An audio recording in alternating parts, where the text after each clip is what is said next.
What the duck is up, everyone? Thank you for joining us for another episode of Duck Takes. I'm Mickey17. I didn't think we were gonna address it like that, but and I'm Mickey18. Oh my God, he had to put on his Batman voice.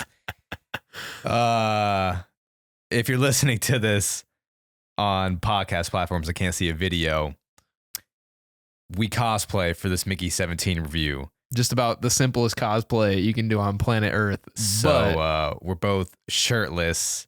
With a number on our chest. With the number 17 on my chest written in lipstick and the number 18 on Garrett's chest written in lipstick, because that is what happens in the movie, how they differentiate 17 and 18, although we come to learn they're very different personalities. Yeah, they are indeed. But yeah, we will get to that. That is what we're here to talk about today, is Mickey17. Mickey17. What do you think the over-under is of how long we can keep our shirts off? Because I don't know how long I can do this while taking this review serious. I'm chilling. You're chilling? I'm chilling. I give myself like 20 minutes.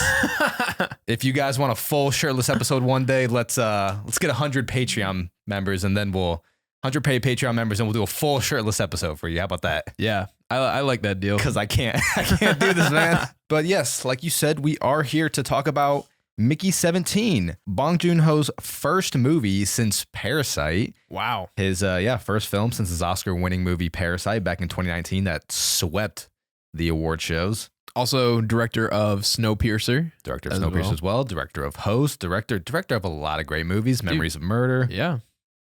He is in it for quality, not quantity. That's absolutely. For sure. He is in it for quality. And you could tell he doesn't give a fuck about quantity. The man is about quality. Not at all, bro. Mm-mm. As you may also know, this was my most anticipated movie. That's right. Of 2025. That's right. When we did our ranking. And I think it was a fitting spot. Yeah, because it didn't disappoint you? No, I was not disappointed by this movie at all. Yeah.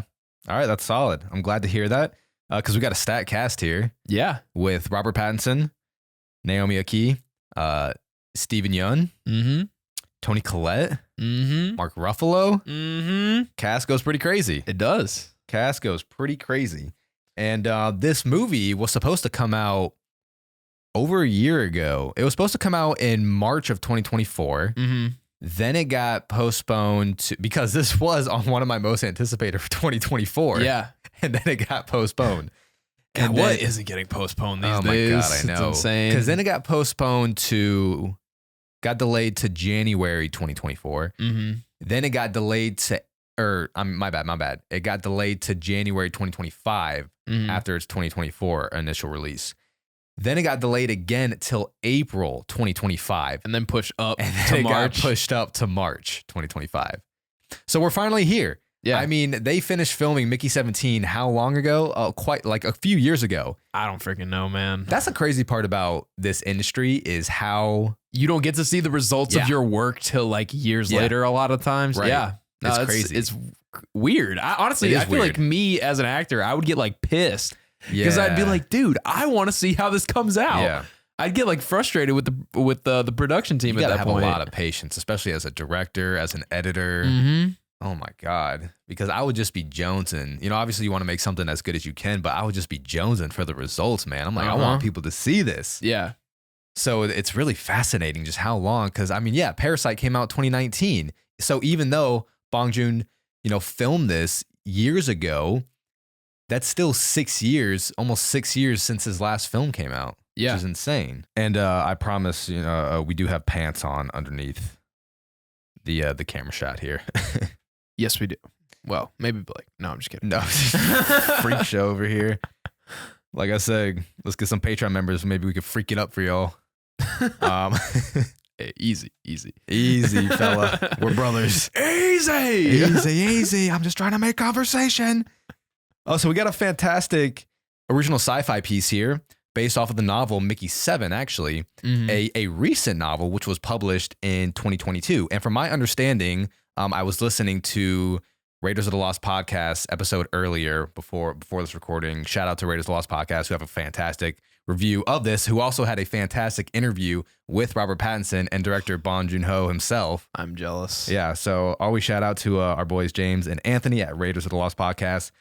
But apparently, the production company got their hands on this novel before it was officially published. Yeah, because I was like, if you were talking about how long they've been working on this, right. I'm like, that came out 2022. I'm like, I know it's been worked on longer than that. Yeah, no. So they got their hands on it before it was officially published, and they got the synopsis to Bong Joon, and they translated the synopsis from English to Korean. Yeah, and he really liked it and wanted to read the whole thing. So before it was even published, they had the whole novel translated in Korean for Bong, and he settled on really wanting to adapt this novel.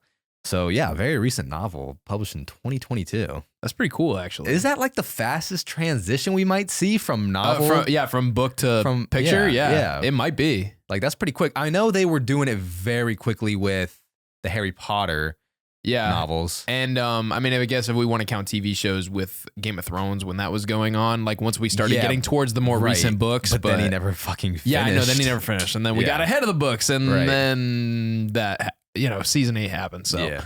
And then what else? I feel like Twilight happened fairly quickly as well. But I mean, Hunger Games? Hunger Games. I'm not sure when the Hunger Game books were released, but I feel like that was fairly quick. I feel like Hollywood is always looking out for the next novel. Yeah. I mean, obviously, because it's always a bidding war. Damn, but that was kind of crazy though, that like he didn't even get to see the results of the book sales. Yeah. Before, right? Like he just saw the story and was like, "I love this story. I want to make a movie out of it." Yeah. So automatically was fascinated by the story. Yeah, you can guarantee those book sales are going to go up now. I'll tell you that. Probably. And so, yeah, we have a pretty crazy, sci-fi adventure here of a sci-fi thriller. Our main character, Mickey, who signs up to be a expendable, essentially, is there to test any certain situation. He's there to die. He's there to die. He's there to die in any amount of situations. As that's the reoccurring question of this movie is, what's it feel like to die? Yeah. As a colony, they're trying to, travel to another planet to form a colony for the people that want to get off Earth. And Mickey is there to, go through the transitions of figuring out what toxic chemicals are on this new planet. They test all these air systems on him so that he can be the test to create a vaccine so that people can breathe. He's the test dummy for everything. And it just kind of leads into this, wild ride with his double, Mickey 18. Mm-hmm. One of my favorite things was how well fleshed out Mickey's character was in this movie, because we see where we start, where he falls down in that ice cavern, and your question is, how did we get here, and what would even motivate somebody to become an expendable, because it sounds like a very shitty job, because there is narration in this movie he narrates the whole thing himself, and we start all the way back where he's in debt, and it seems like. And I feel like that was also a very relatable part of this. Like, a lot of people in the world have money troubles and are willing to go to extreme lengths to, run away from them or correct them. And in this case, he was quite literally running away from his money troubles to another freaking planet because they said they would chase him to the ends of the earth. So he was like, well, let's get off the earth. Let's just get off Earth. If only everyone could do that. So it was, I don't know, this entire movie was just a very interesting concept to begin with.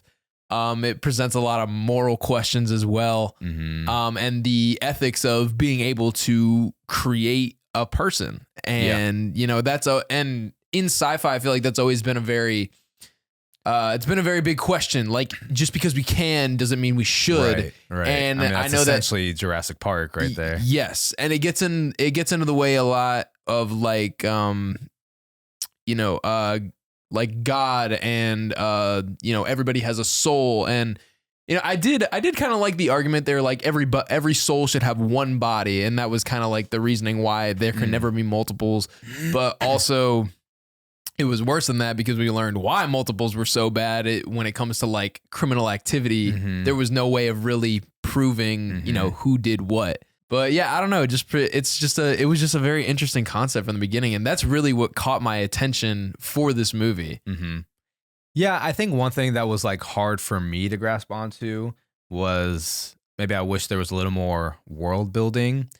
Now honestly, this movie almost kind of feels like a bottle film because it all happens on a ship. Yeah, and I know they they go out to discover, like Mickey goes out to discover this planet a little bit, but it's very, it's like within a, it's like probably within 5 miles of the actual ship. Like they don't go very far. I feel like within a very grand concept and, universe, very limited location. It stays very tight. Yeah. And like the places are like his little shop that he opened with Steven Yeun at the beginning to him signing up to get on this ship. And then did you touch the makeup? I think, or no, I think I got some on there from you. Oops. Okay, keep going. But yeah, it starts with him and Steven Yeun in their little shop that they opened that they got in their macaroon store. Yeah, the macaroon store. And then it immediately goes from that to him signing up for being an expendable on this ship, and then he's on the ship for the rest of the movie, basically, until they get to the planet. Mm-hmm. Yeah, because for a lot of the first act too, maybe even some of the second, they don't even get to this planet yet. The first act, they don't even get to the planet yet. Yeah, it takes 4 years. It was a 4-year trip. And that was a perfect way. I loved Nasha in this movie. I think everyone would want a girl like Nasha after this movie. She was a ride or die. She was ride or die. I loved it. Like, just absolutely no question. And what made her even more ride or die, that I loved her that much more, was when he was talking about each Mickey is a little different. Yeah. And Nasha would tell him about it. And she would tell him about, like, oh, this one was a little whiny. This one was aggressive. This one was blah, blah, blah.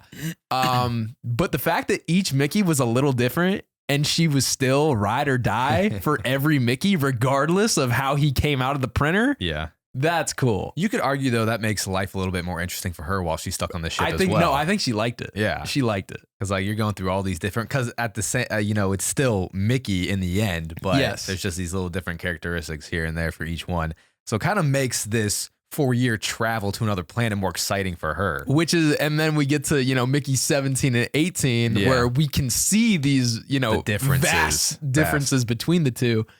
And it was hilarious to me when they were in the bedroom and she had them side by side, and she goes to 18 and she's like, "You're spicy, Mickey." I think she called him. He was spicy, Mickey, because he was so quick to anger and aggression. He was, oh my God. It definitely allows for like the perfect compatibility, or like the perfect for them to bounce off of each other. Yeah, and it's funny. I thought this was very interesting, especially with in Invincible, we were dealing with a lot of different versions of the same character now, and Steven Yeun being attached to that as well. I was like, what are the odds of him, like, being attached to, 2 projects with multiples of characters? But we were able to see Steven Yeun, how he could change his tone of his voice and the subtleties between each of his characters. And, we were seeing the same thing with Robert Pattinson in this. I was like, oh, it was just kind of interesting that Steven Yeun was attached to both. And you knew Robert Pattinson was going to have a funky voice for this movie based off of the trailers that you see. Yeah. And it's funny because people are saying that he put on his Batman voice for Mickey 18. He kind of did. He kind of did. And in the interview that Raiders of the Lost podcast did with Robert, they asked about his voice and how he really went for like a cartoony voice for the inspiration for 17. And, for 17, and he looked towards things like Tom and Jerry as well. Yeah, just like being just very cartoonish about it. And I love which was your favorite version? Which one did you like more? Between 17 and 18? Yeah. Well, that's funny you say that, because it's actually one of the questions that I have written down from our Discord. Every week for the episodes, we also are going to be answering questions that we get from our Patreon members on Discord. So if you want to join the Discord as well, make sure to check that out. But yeah, JD asked if you preferred Mickey 17 or 18 more. And I'm not gonna, before I say anything on this, it is hard to choose, because they both have their own qualities that I really enjoyed in the movie. To be honest, I feel like 18 shared a lot of like that ride or die aggression with Nasha. Yeah. I feel like him and Nasha had that in common, because when we get that scene where where 17 was telling 18 how dinner went, and he got so pissed for 17 for just like kind of just taking that. Who do I prefer more? I'm going to say 18. I'll say 17 because I feel like I always lean towards like aggression, but I'll go 17 for this one. I'm gonna go. I'm also gonna go 18 because spoilers in case you haven't seen the movie yet. But he also got the hero sacrifice right at the end, which was very fitting for his character, honestly. And yeah. No, I don't know if 17 was the brains, like brains in the bronze.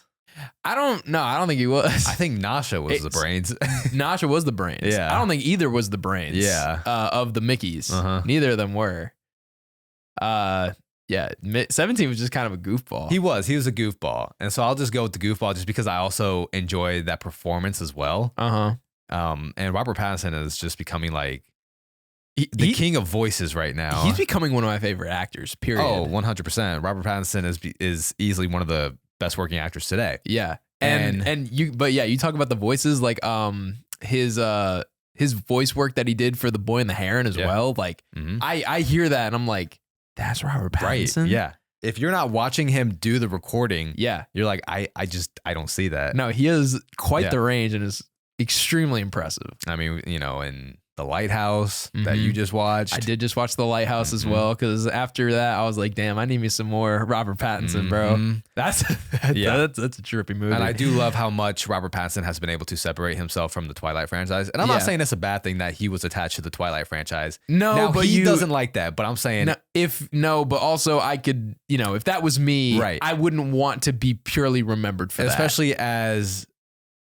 a working actor who's looking to be remembered for like your art. You know what I mean? And clearly he's somebody who takes this very seriously. Yeah. And that was a very gimmicky type movie. Yeah. And I think Kristen Stewart has also done a great job of separating herself from the Twilight franchise. Both of them are amazing actors. They are. And they've done, it's the indie movies, man. They just kept like doing this indie work that, they could, get their creative freedom out. I think the first film that I saw of Robert Pattinson outside of Twilight, after Twilight, was the Safdie brothers film Good Time back in 2017. Yes. Yeah. And then just kind of snowball from there. Obviously, he's become the new Batman. Yeah. And like now anything he's in, I'm just really looking forward to. He's done work with Christopher Nolan in Tenet. He's going to be in the Odyssey, Nolan's new Odyssey. My God. Dude's killing it. He's killing it. But I think this was his first film since The Batman, if I'm not mistaken. Was it? Yeah. So it was a little break there. Yeah. But don't you worry. He's got a busy schedule coming up. Yes, he does. With The Batman Part 2 and The Odyssey. Another person I do want to talk about, though, in this movie is Mark Ruffalo. Yeah, absolutely. Let's bring up Mark Ruffalo. Yeah, Mark Ruffalo. Wow. Did he play just the ultimate douchebag. And he's great at that. Yeah. And I've seen this. Yeah, the fake teeth. Oh, they were great. Like this shit the whole time. Oh my God. I wanted to punch him in the face the whole movie, which is exactly what they wanted to do. Exactly. He did it so well. And I've been seeing a lot of criticism about his performance. Really? In Mickey 17. I thought it was like funny how much of a like this is. I realize it's a very exaggerated character, and yeah, like I was like laughing at his just like lack of empathy for other people. Mm-hmm. No, and I thought his performance in Poor Things also played on, that silly patheticness as well. Mm-hmm. And yeah, people are really, kind of critiquing him on Mickey 17 and then now going back on his performance in Poor Things. But I'm like, he is very great at being silly. Yeah. In films. No, I really liked his performance. I did too. No, I thought for what they were trying to do with this movie, it worked perfectly. That character is clearly a critique on like politicians these days as well. Absolutely. And Bong Joon Ho talked about it as well, because like a lot of people were comparing some parallels to Trump, and a lot of people do attach what's happening in the current political state to things that they see in films. But Bong Joon did say it was a play on like a lot of world leaders from his, all of life. Yeah, I'm sure it's definitely not just one person that's providing that inspiration. But no, yeah, you could definitely, put some parallels here and there, characteristics here and there to world leaders. But yeah, Mark Ruffalo's great at being silly. No, he's great at being a douche that you just want to. Yeah. No, see, and that's the thing though, is like as funny as his character was, it was like also scary, right? Because there was nobody there to keep him in check, Right. Like anything that he said goes. Mm-hmm. So I think that was the scary part, and he was just surrounded by his yes men that were just doing absolutely everything for him. You could argue Toni Collette's character is even scarier because she was kind of the one, Yeah, like she was literally literally the person in his ear. Yeah. Telling him what he needed to be doing or Mhm. decisions he needed to be making, and then you had that bald dude who was in his ear the whole time as well, and He was just a figurehead, yeah, pretty much. and I barely got a glimpse of it because I saw people they had a reaction when it popped up on screen, but it's very quick, and like the symbol that they have on the ship, Yeah, there was like some similar characteristics to the Nazi I swastika. would honestly, it's funny you say that because as I was watching it, I saw the symbol that they had and I was like, Yeah. that is kind of reminiscent Right. of the Nazi symbol. Well, and then later we find out he has the line where he talks about wanting to have a colony of purebloods. And I'm Yes, like, okay, yes, and that's it's like- very clearly, Yes. yeah. So yeah, there's a lot of, I mean, as any sci-fi movie, there's a lot of political themes in there as well. Yeah. But that's just sci-fi. That is You know? sci-fi. Yeah. Like the only reason you make It's either like utopian or dystopian. Right. And it's like one or the other. Yeah. Whenever there's a sci-fi and there's movie made. and there's one thing that always plays into creating a dystopia or a utopia, Yeah. and that's politics. Yeah. Mankind. Yeah. Saw a lot of themes of just like human nature in general as well, because like, I feel like we had both sides because we had, Nasha, like the voice of reason, and like that's like our empathy there. And then we have Mark Ruffalo's character who, was just so quick to aggression and war. And like that was, I don't know. And just that batshit crazy ego. Yeah. Well, then you also have the themes of like immigration as well, Mm-hmm. and coming onto a whole new world and wanting to kill off the other species that were there first. And what were they called? And we really know how to make humans the bad guys, don't we? Yeah. What were that species called? They called them Creepers? Creepers, yeah. Yeah. They ended up being pretty cute. They were, Yeah. actually. I mean, not when you saw everything underneath, but Yeah. yeah, But like the babies. They like, yeah, the babies were cute. And they yeah. kind of like barked like dogs at certain points. Yeah. God, Toni Collette's character. Ugh. Yeah. With the sauce shit. Yeah, And cutting the tail off and putting it in the blender. Ew. I wish we saw a little more Steven Yeun. Yeah, me too. Especially with like how prominent he was in the trailer as well. Like I thought he Yeah. was going to be a bigger part. And based off of the relationship that him and Mickey had in the beginning of the movie, I thought Yeah. we might see a little bit more of his character. They definitely did make it more about him and Nasha, which I had no problem with. But yeah, I mean, I love Steven Yeun, so I would not have been mad if we got more of his character. But I love Steven Yeun. I do hear Mark now every time. yes, every time I hear him talk, it's just Mark It's Grayson. fucking Mark, which isn't a bad thing, but No. like I do hear Mark. Yeah, it's like whenever you hear Seth. Wow. It's like whenever you hear Seth MacFarlane talk and you just hear Brian Griffin. Yeah, but the fact that Seth MacFarlane also does so many voices, It kind of separates I him think from helps that. that. Yeah. Yeah. But no, it's just straight Mark. It's Mark, bro. All right, do you think we're over or under the time limit that I thought I'd be shirtless? I think we're over the 20. Time to put on a shirt or just say, Let's make the people wait. yeah, I got to put it on. I'm starting to sweat a little. Yeah, put the shirt on. Give the people something to look forward to, Yeah. You want that full shirtless episode? You got to earn it. Yeah. All right, we are fully clothed once again. Sorry to anyone who didn't get to see that.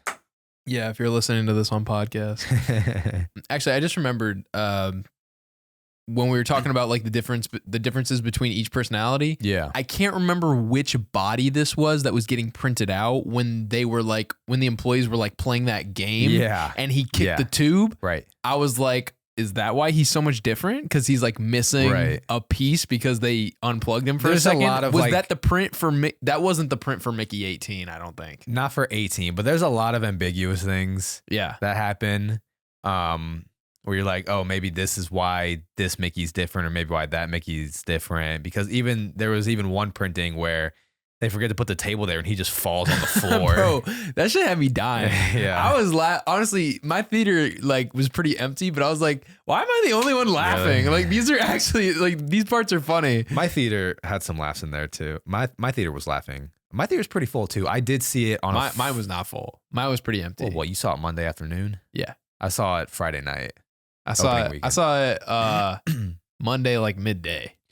Okay, so that's probably why. Okay, but still, Yeah. like, come on. Like, there was a few people in there. I'm Yeah. like, if anything, I would expect to hear the laughs more because they would stick out. But like, I'm just like, are these people just watching in silence? Yeah, it is weird when people do watch it. In I'm silence. like, come on, have a fucking emotional reaction to what you're watching.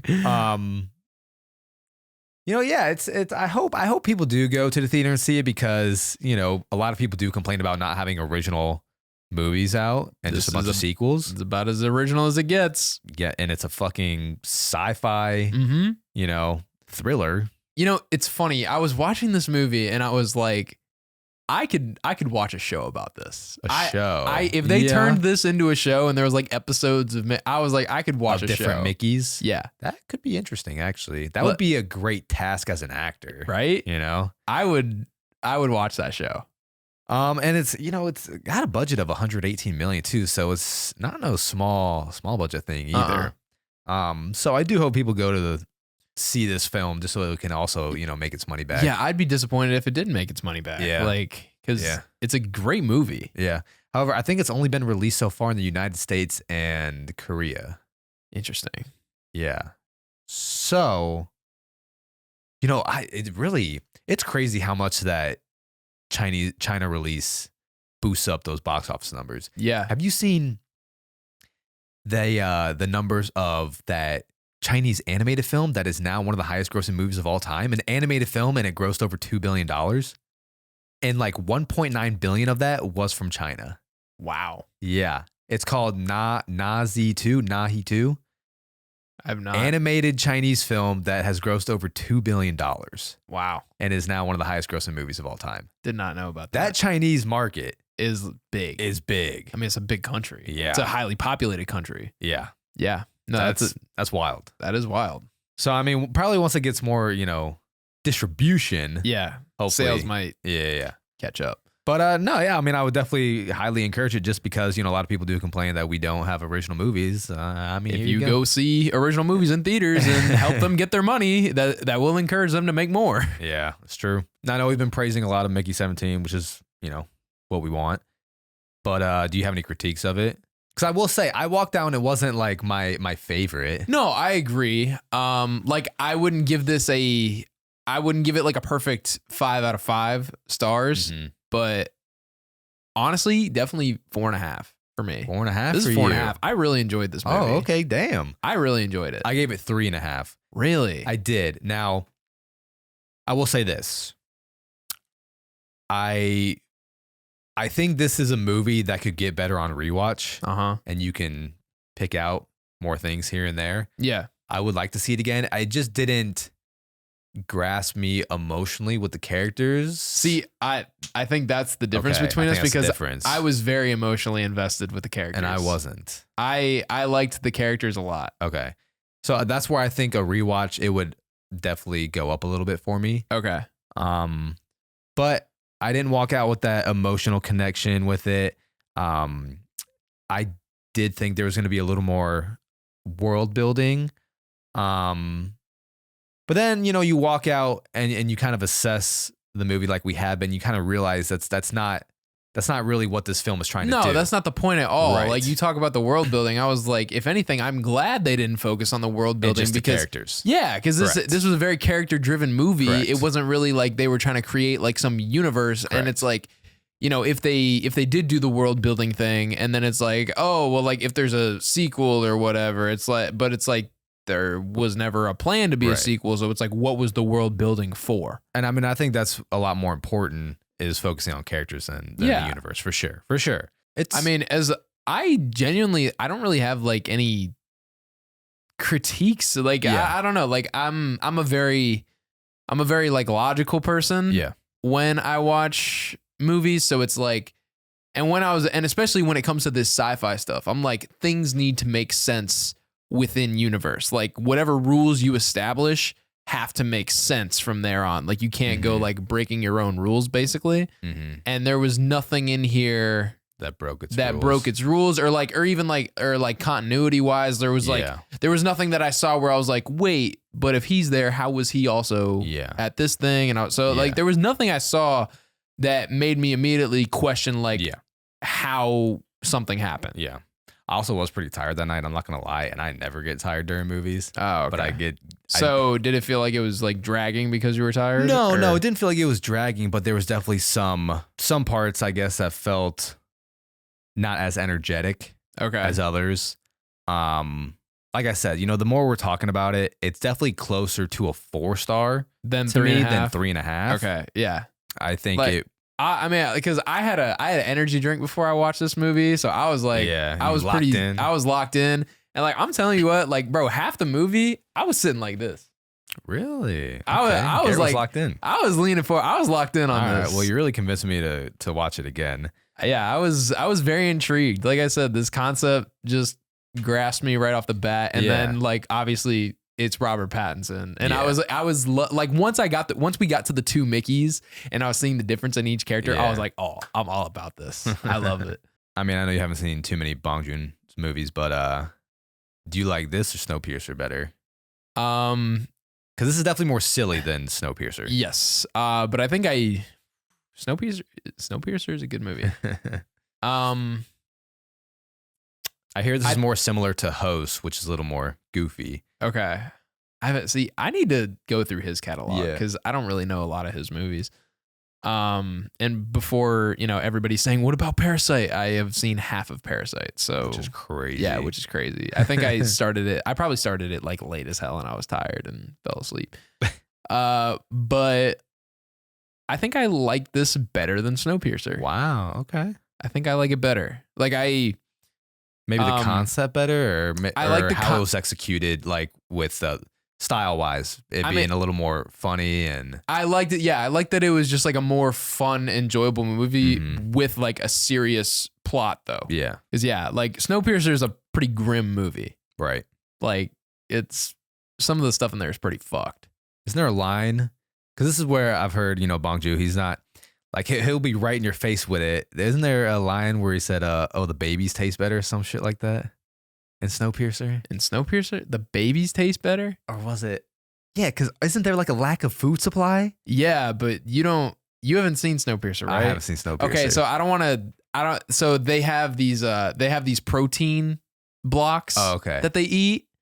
And the reveal of what they're made of actually eating. Yes. Okay. Is pretty fucking gross. Pretty fucked, yeah. It's pretty fucked. Okay. So I'll if you do watch Snowpiercer, I'll leave that for you to discover, because I would hate if somebody told me that instead of like seeing it in the movie. I think we should do a Bong Joon catalog at some point. No, I think it'd be worth it. Yeah, for sure. And I mean, I think another person catalog that I've seen a decent amount, but we should absolutely get through all of it as well as Robert Pattinson. Let's talk about The Lighthouse. Yeah, no, you've seen a little bit more of his catalog than I have, but the more I watch of him, I'm like honestly, watching this movie, I was like, I think him and Steven Yeun, I think those two are becoming two of my favorite actors in Hollywood right now. Both have extreme range. Yeah, they both have extreme range. Because I love.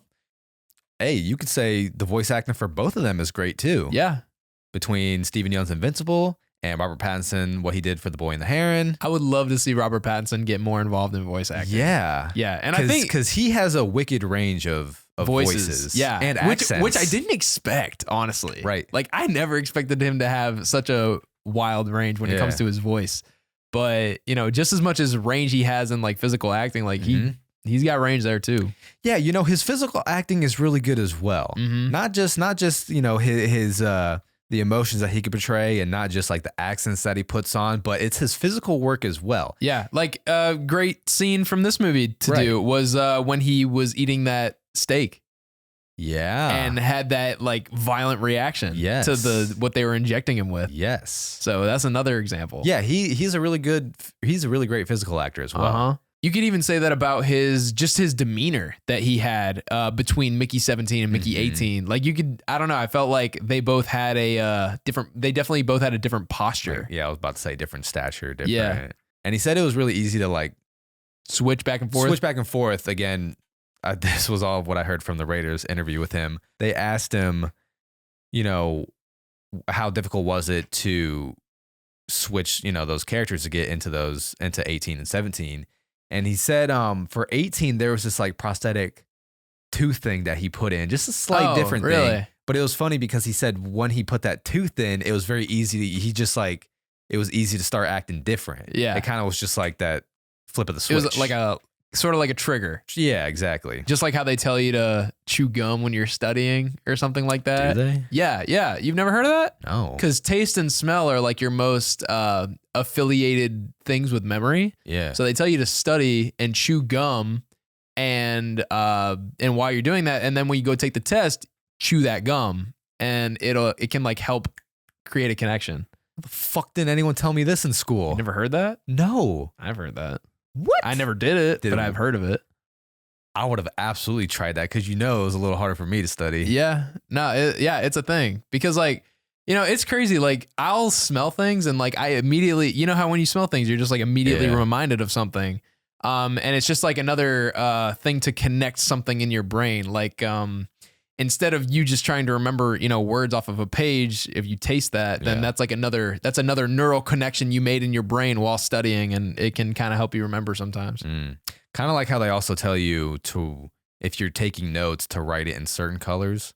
Like I've heard purple was always the best color to take notes in. I never heard that. Oh, really? I mean, I was told to repeatedly write things because it's like that's another thing that's gonna connect it. I liked writing notes more so than typing notes. Yeah, I hated it because you're tapping a button. I mean, also it's easier. I just like to write. Writing. I mean, you can make the argument that typing is easier for taking notes if you're good at typing. If you're good at typing, which I suck at. Typing is not that hard. I know, but I'm not fast at it. But either. I'm saying you definitely remember more writing it down because I feel like you focus more on what you're writing because you can't like fuck up. Yeah. And there's no autocorrect for shit. So you really got to like be focusing on what you're writing.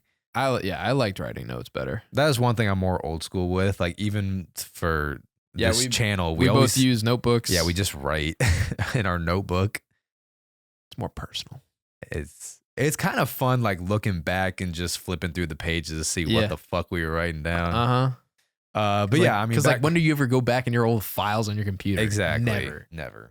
But I mean, back to what we've been watching. So you just watched The Lighthouse. Yes. It's another Robert Eggers film. So now you've seen his whole catalog as of now. Have I? If I'm not mistaken, if you've seen The Northman, right? Yeah. You've seen The Witch. Yeah. You've seen Nosferatu. Yeah. And now you've seen The Lighthouse. That's his 4 films. Look at me. Yeah. Look at you. Isn't that crazy? Now that okay, so you've seen all of Robert Eggers now. How would you rank? Oh, how would I rank? Shit. So you said list them out for me. You said The Witch, Northman. First came The Witch, then The Lighthouse, then The Northman, then Nosferatu. Okay. I'm not gonna lie. I think I am gonna put Northman at the bottom. Okay. I'm gonna put Lighthouse second to last. Okay. I'm gonna put. That's just the last two, right? Yeah. Yeah. So. What's your favorite then of Robert Eggers? I think I'm gonna go. Nosferatu and then Witch at the top. I'm glad you have The Witch at the top. Yeah. So I do still have The Witch at number 1. Yeah. That's my favorite Robert Eggers. But yeah, The Lighthouse is pretty crazy, isn't it? Yeah, that's a wicked movie. Talk about a real, that's a bottle film right there. That's a straight bottle film. And the lighting and cinematography is crazy. I love the black and white. Yeah. Bro, the black and white is sick. I love that he's like bringing that back. Yeah, I do love black and white films. Especially like when you have a modern black and white film, but they do it right. Yeah. Because it's still got that clarity of a new film, but you can also give it that grain of an old film. And I was very confused at times. I'm sure you were. It's a confusing movie. To be honest, I need to rewatch it. Yeah. Because like, I think my Letterboxd review was like, what the fuck did I just watch? Yeah. No, like the one of the weirdest scenes to me was like when he was like creeping up on him when he was up in the lighthouse and he was like in his socks, he was sneaking up. Yeah. And you just see slime come down. Uh-huh. Not sure what that was. Oh my God. Slime is the best way I can put it because at one moment it looks like he's just yanking it up there, and then at the other moment he's a freaking octopus. So I'm like, I don't know if that's octopus juice or what. Oh, it's juice, all right. It's juice of some sort. No, it's a wild movie. I mean, when Robert Pattinson is making Willem Dafoe's character walk and bark like a dog. Yeah, that part was wild. And he buries him alive. And then like stopped halfway. Yeah. And then he comes back with an axe. And then he gets and he just kind of tanks the hit in the arm. Yeah. I thought that was so weird. I was like, you don't try to dodge that at all. He just like hit him right in the arm and then he takes the axe from him. One thing I do like was how they were using sound effects of what was happening in the movie as part of the score. You know, you heard like I haven't seen it in some time now, but I think it was like a siren or like a boat horn. Yes. And it was also sounding, you know, being used like diegetically for the score in the movie as well. There was constantly like that alarm in the background. Yeah. I was like, where's that coming from? Yeah, made it more unsettling. Yeah, it did. I mean, and honestly, the dinner entire scenes between them was crazy. The entire time I was watching it, I was like, this is 100% giving Shining vibes. This is the Shining. Like you can see the similarity, right? Like cabin fever, right? Slowly losing your mind, and of course they honestly another similarity. They like warned him. He like mentioned how the previous guy lost his mind. Said the same thing to Jack Nicholson in The Shining. They said the previous caretaker went crazy. Now you just watched it, so do you remember how long they were supposed to stay? And was it like 12 weeks? No, it was they were supposed to be there like months. 12 weeks is months. Oh, you're right. I can't, dude. Honestly, it was 12 weeks is 4 months. Yes, but also like it was hard to keep track of time in this movie. So it was like, which I think that was the point. Yeah. If anything, I feel like they were extended like another 5 months of what they were supposed to. Like he was supposed to leave like the next day. I think it was supposed to be like 3 months originally. And then he was there like another 5. Because they kept delaying it. Yeah, like the storm and whatnot. And it was all because he killed that gull. That was the reasoning. He grabbed that thing by the neck and just whacked it against that rock. That's a creepy movie, It's man. a weird movie, man. It's a weird movie. So weird. Do you think you could survive on an island like that? I'll tell you what, not with Willem Dafoe yelling at me like that. Oh my God, dude. I would have lost my mind quicker. Yeah. Oh, I'd have killed him. I'd have killed him if somebody was talking to me like that every day. And then he's like ripping ass and like pissing in the room. Yeah, that too. Like he's just constantly farting all the time. I was like, all right, he just doesn't give a fuck. Willem Dafoe character is so nasty, He bro. is. Oh man, it's a wacky movie. But I wouldn't mind a rewatch of it. No, I mean, I watch it again, but it's a weird ass movie. It is. Anything else you've been watching? I watched the first episode of Severance.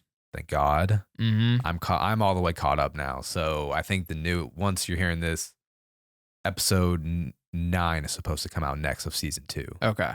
So that's a show I beat you to. Yeah. Well, that's because you had Apple TV Plus and I didn't. You have the same. You could have watched it too. I don't know. No, I don't think we did because why? Because I did a free trial. So did I. How are we doing that if we have the same account, Blake?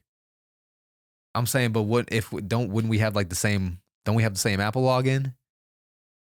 Either way, I don't know, but how was I able to do a free trial if you already did a free trial? Tell me that. True. I think I got a free trial because of the phone, my new phone at the time. I don't know, man, but no, Severance is great. It's a great concept. Yeah, like, it's a very relatable concept in like the corporate America world. Mm-hmm. I feel like is why a lot of people like this show, and also the aesthetics and the cinematography.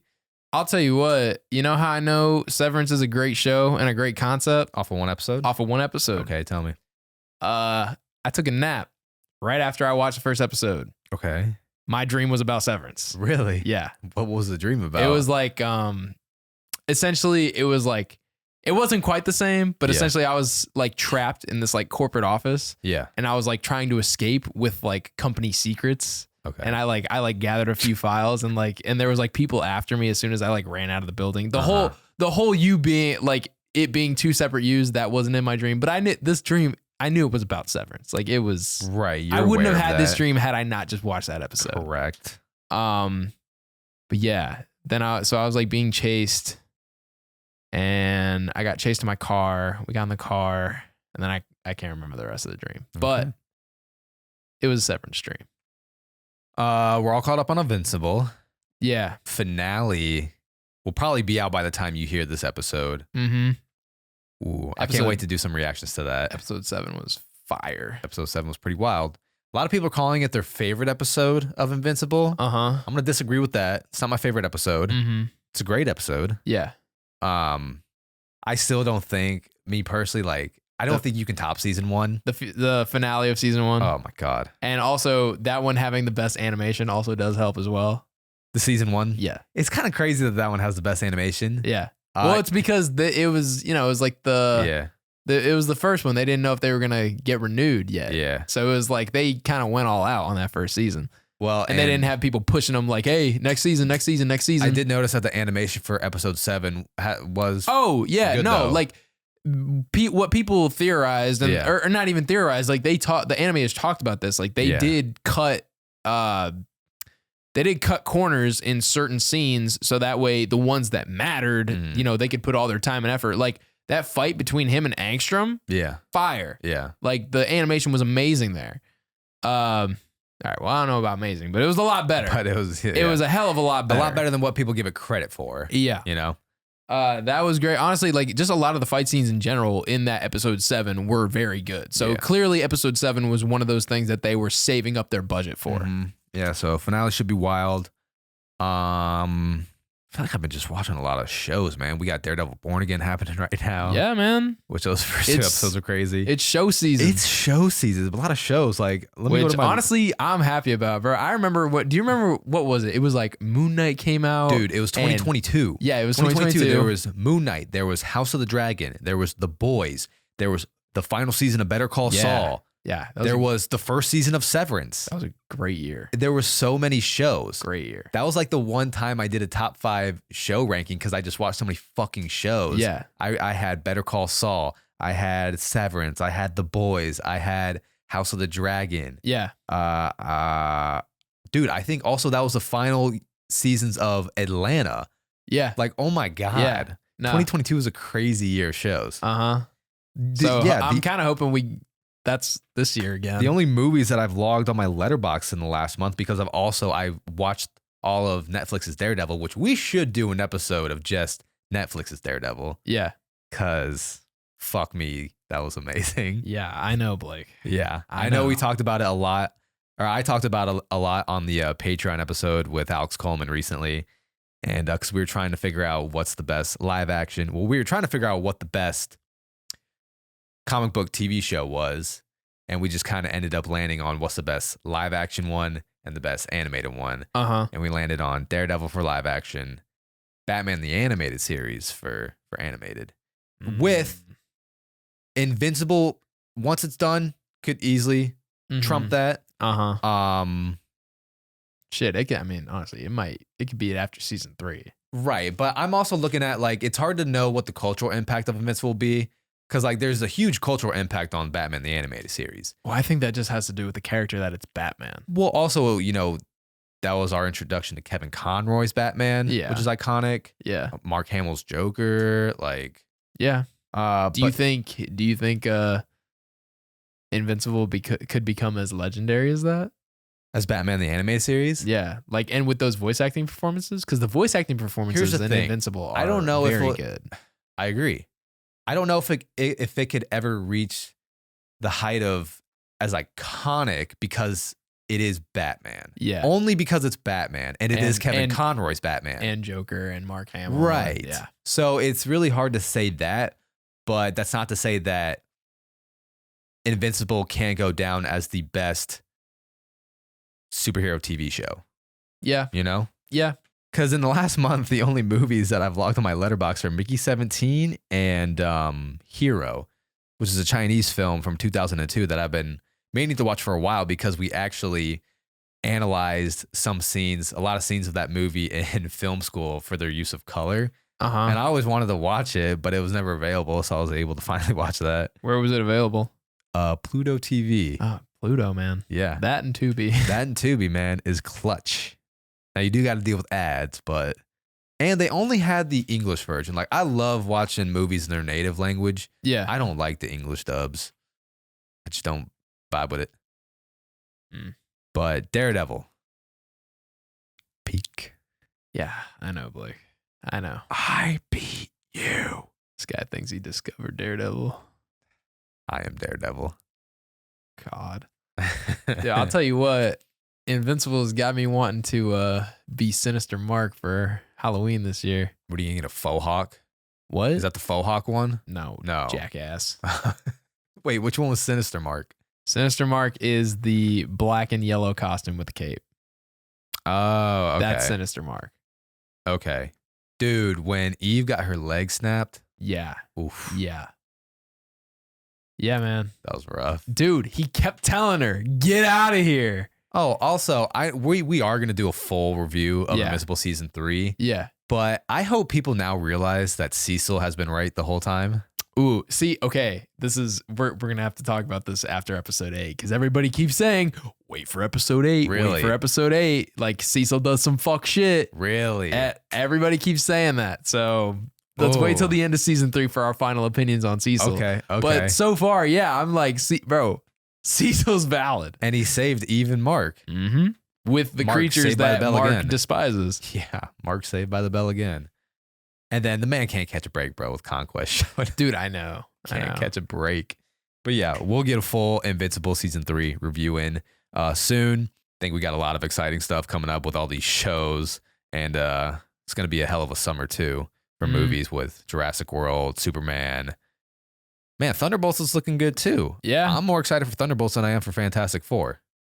I am. Exciting year. Yeah, it's going to be exciting. But I think it's going to do it for this review of Mickey 17. Again, a movie that I do encourage people to go out to the theaters to see. I mean, I'm always going to encourage people to go see original movies. And I'm going to encourage you to rewatch it because I think it's better than your 3.5 star rating. I think it is too. So I do want to give it a rewatch. Again, I just didn't have that emotional connection to it like I thought I would.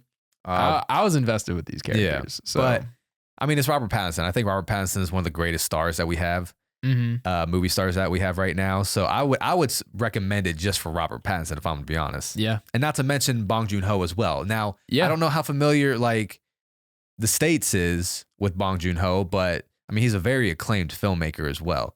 So that alone should be also a reason to see it. Like his track record is enough evidence of, enough to back of why you should go see Mickey 17. Yeah, because I hear more people talking about Robert Pattinson than obviously the director in this case of like reasons to go see Mickey 17. Right. But yeah, Bong Joon Ho is another fantastic reason to go see this movie. So yeah, I'll definitely give it a rewatch. Let us know what you think. Thanks for sticking around and listening to this review of Duck Takes. Again, if you want to check out more bonus content, check out our Patreon, where you can get an extra 3 to 4 podcast episodes a month. You can get discount on merch, some vlogs. You can get some vlogs on there. My New York vlog, Epcot vlogs. I've been doing some more Disney vlogs this year. Yeah. You can join our Discord as well, where you can suggest some questions for us to answer on podcast episodes. So be sure, if you do want to keep supporting us, to sign up for that as well. We always appreciate it and love our Patreon family. And we will see you guys next time on Duck Takes. See you guys.